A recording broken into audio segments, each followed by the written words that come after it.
welcome to JG's Fight Talk, sponsored by Rich's Boxing and Limitless Creations. And with me now, I've got Hans Peter. How you doing, Hans? Are you all right? Yeah, I'm good. How are you? Yeah, really good. Thanks, mate. Thanks for coming on. My pleasure, man. As I say, big fight ahead of you coming up. But before we get into that, when did fighting start for you? How old were you? The fighting started when I was like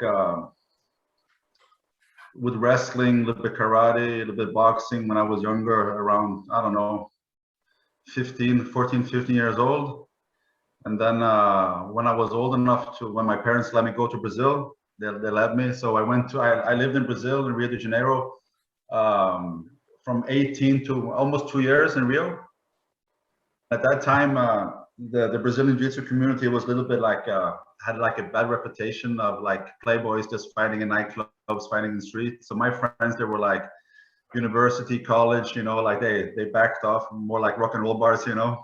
Yeah. And then I went home I went to the gas station to have a hot dog, and I saw this. It wasn't even DVDs, you know, it was the VHS.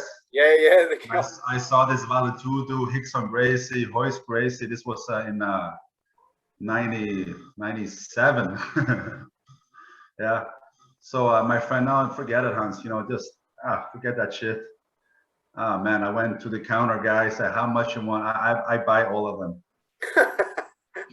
So I went back to my apartment, sat there, and I just like, wow. Because in Norway at that time, almost Europe, you didn't have these kinds of things, you know? Yeah.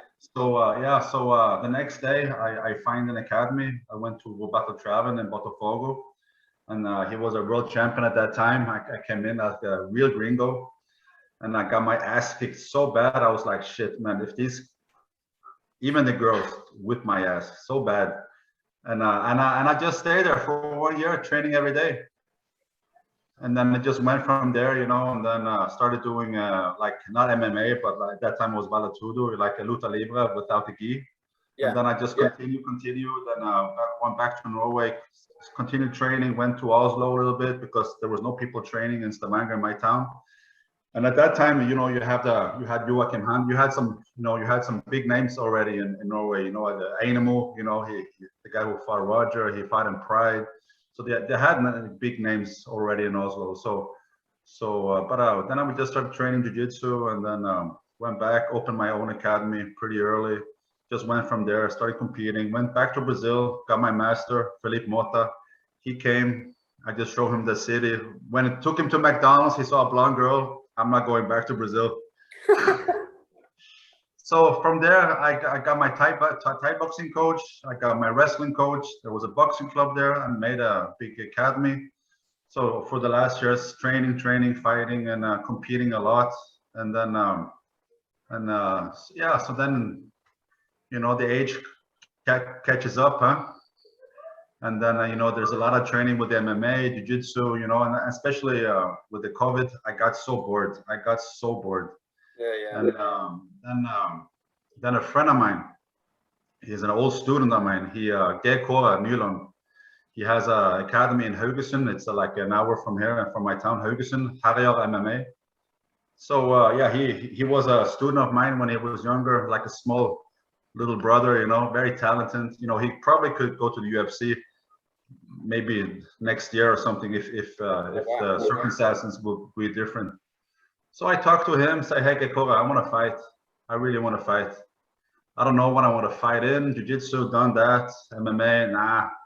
You know, too much stress. You know, you need a lot of people involved with MMA. You know. And then I was thinking, bare knuckle, that would be a good idea. So what possessed you in your mind to think that bare knuckle was a good idea? I have no idea. It was just a thing that the rounds was the worst thing in my head would be to gas in a fight, right? Right. To gas in a fight, that would be like, for me, in my head, that's the worst, you know. You can be as technical as you want, and you can do all the rounds, you can do everything, but if you gas, if your gas tank is empty, wow, that's like the nightmare for a fighter, you know. Yeah. And I was thinking, with my experience, you know, up in the age of something, and then I was thinking, I don't know if I was even thinking. I just said to my friend Gekova, hey, let's do something. Let's do something together.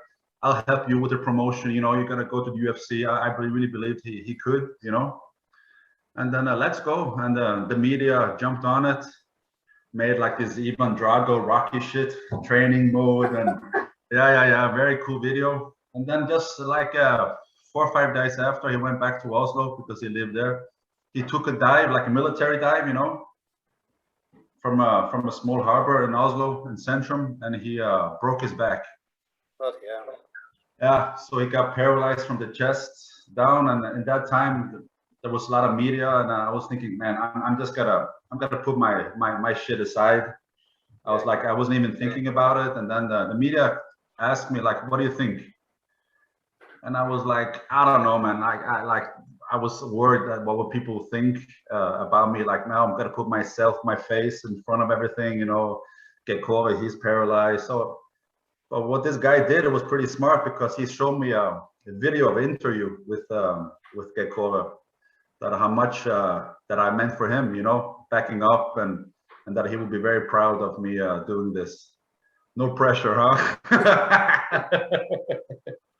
Honestly. Yeah, so then I decided right there and there. I just decided, let's go. And then I started. I've been training. Then I've been training. So I've been training now for 4 months, 2 times a day, getting coaches in and trainers in. But like I've been training and training. So when I was looking in the UK, first of all, I was supposed to fight in Tennessee, and then the COVID rules changed because I got the Pfizer COVID. They didn't accept this. Right. And then there was some promoters in England, but I was like, shit, I don't know the guys, and the guys are pretty good, pretty heavy. You know, I was like, and I know how it is to come to England. You know, like you know, you're not gonna get any easy help. You know, you have to be prepared. You know, that's how it is. So when Stanley heard about it, you know, and he didn't even know about the story about my friend. You know, he just knew that I was training. He didn't know my contracts, and actually I didn't have anything. So I was just looking around, training. That's stressful, you know. So when he said, I have a fighter, when I have a fighter for you, you even got to fight for the title. I was like, hey, let's go. Like, it's a no-brainer, isn't it? Yeah. And then in that first second he told me, I said, let's go. Man, my body just relaxed. Now I just wanna fight now. Now it's like I don't know. Maybe I have to try to get a little bit more the adrenaline, but I'm just happy to have the fight. And I think also the Stanley and the guys in Ragnarok, like the Andrew, these guys, very professional guys. Like wow, the guy calls me all the time, talking like nonstop. He's always asking and like. Yeah, a little bit different, you know, like he's a promoter, he has probably a lot of work, but it seems like the guy really... They're passionate, aren't they? They're passionate. Yeah, to a different level.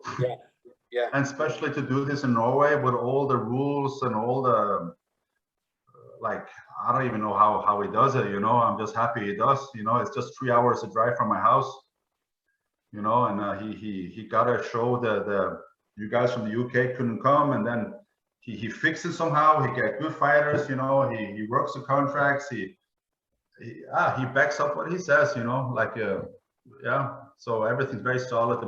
Everything's looks very professional, you know. Yeah. So, they're striving for the best. I've spoken to Andrew a few times, and he's one of those guys where he can talk to you about something, and then you automatically become passionate about it as well. You believe that what he's saying to you is going to happen, and it's going to be amazing. And you know, Ragnarok Bare Knuckle Fighting. It's you know, it's all about the Vikings. It's going to be a cracking thing, and there's a great story around it.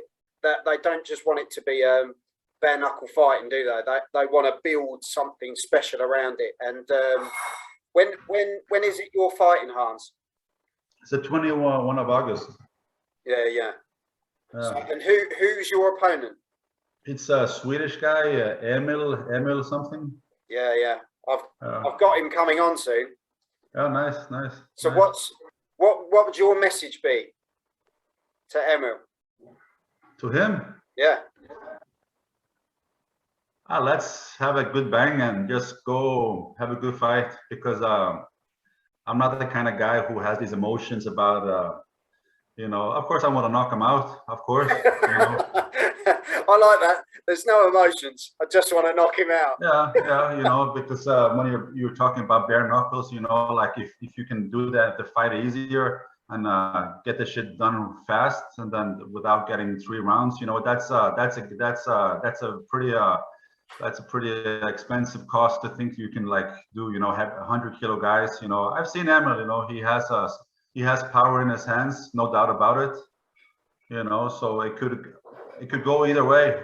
And I'm not even gonna say that I'm convinced I'm gonna win, but I'll give everything I have to win the fight. And yeah, you know, because that's how it is. You know, bare knuckle, it's fist. You know, like even the worst fighter can win. You know, there's nothing. It's a different kind of fighting. You know. Because how tall are you, Hans? How tall are you, and how much do you weigh? Right now I'm 100. I think at night, but in the morning I'm 100 kilos blank. Yeah, I'm 184. So yeah, and so you're a big lad. Huh? You're a big lad. Yeah, in my head I'm not, you know. So it's always like this, you know. I'm used to always fighting always being the smallest guy, because I always used to fight ultra heavyweight in jiu-jitsu and stuff, because I have in my head I have a explosion, and I'm strong for my weight. So that's something that I'm bringing into this fight too, you know, because you can bring a very technical boxer in this, you know. If you don't have that drive, that explosion, you know, it's not going to be a fucking technical fight. No, I've watched bare knuckle for a bit now, and you can have that guy who's come from that total boxing background, and he comes into it, and you can see he's trying to pick the shots, and then you get someone who's an absolute brawler, and they'll throw 7 or 8 punches, and if one of them lands, the boxer's in trouble. You know, it's all about, you know, just getting in there and going for it, isn't it? And that's so for me, Emil, the size difference, the weight difference is more or less similar. He has some more like pure boxing background, and but it seems like he has this martial arts respect too. I saw when he knocked out the guy, he was very respectful for the guy. That I like very much. You know, like you can be aggressive as hell, but like it stops when it's over. And no, definitely. You know that you know. So he seems like a good guy. You know, if I would say something else without even meeting the guy, I would be a total dick, wouldn't I? Yeah, but in the moment of the fight, so it's that's how I am, you know. I'm gonna give everything I have. I haven't been training, especially when this European title came up. Oh, right, you know. Well, because extra incentive, isn't it? It's that buzz to have a belt. Everyone wants one, don't they? Yeah. So if I can be 3 times European champion in jiu-jitsu and have the European heavyweight of the bare knuckle, you know, I'll be good. That's better than good, really, mate, isn't it? To be fair. You've achieved. So that's the motivation, I think. You know, I think every guy who goes into a ring like this, even if I lose, I stepped in that ring. You know, people can say whatever, blah blah, but he's not a good boxer. He can do this and this. When you step into the ring, or like Emil did, like these underground fights, you don't know what happens. You know. When you step into a cage or a organized fight, doesn't matter if it's in a parking lot or whatever. If you're there and you raise your fist ready for a fight, you have my respect, you know. Yeah, no, I've got respect for anyone who goes between the ropes. You know, I think it takes serious balls to get in the ring, whatever level you're at. You know. Yeah, it would be different if I would say now in the age of I'm going to do professional boxing. I know my limits. That would be just stupid to think, you know. But to have experience and know how to throw a punch and take a punch, then I think bare knuckle is a good place to stay. Well, the Vikings, huh? People can tune in, can't they, Hans? They could. I think there's a stream, isn't there? They can go on the website and they can access the stream. They've got, it's like pay-per-view, isn't it? Yeah. So I'll put the details below for your fight and everything that's coming up. And Hans, honestly, I wish you all the best, mate. Yes. Thank you. I'm looking forward to it. I'm going to be watching it from the UK. I think seriously, it's going to be one different hell of a show. When I look at Stanley, what he's doing now, the promotion, and I never seen anything so much on this social media, and it's fun. But I'm gonna be entering that ring. It's gonna be one like in a different way, just let's go, Especially after everything, isn't it? Especially everything the world's been through this past year, 18 months, with the lockdowns and everything.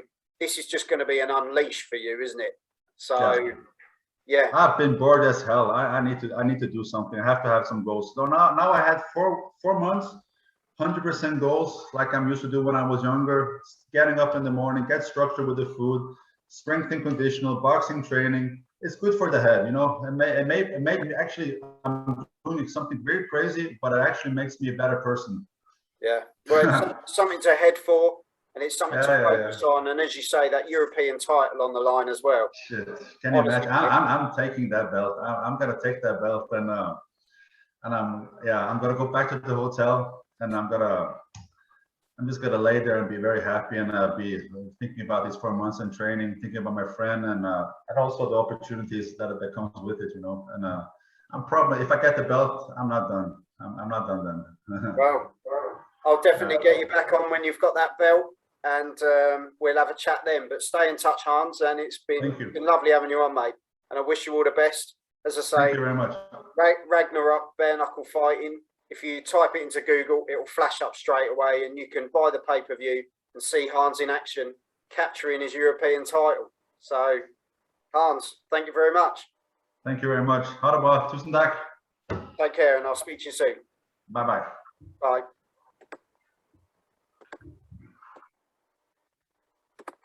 So, there we go. Hans Peter, Ragnarok Bare Knuckle Fighting. It's going to be a cracker. Type it into Google, go onto Facebook. It's on all the social medias, and it's one not to be missed. It's going to be really good. Something completely different as well. So tune in and watch that. Wish him all the best in his European heavyweight fight. And if you've enjoyed the interview, go over to JG's Fight Talk on YouTube, hit the subscribe button, check out the rest of the content, and I'll see you all soon. Thank you very much.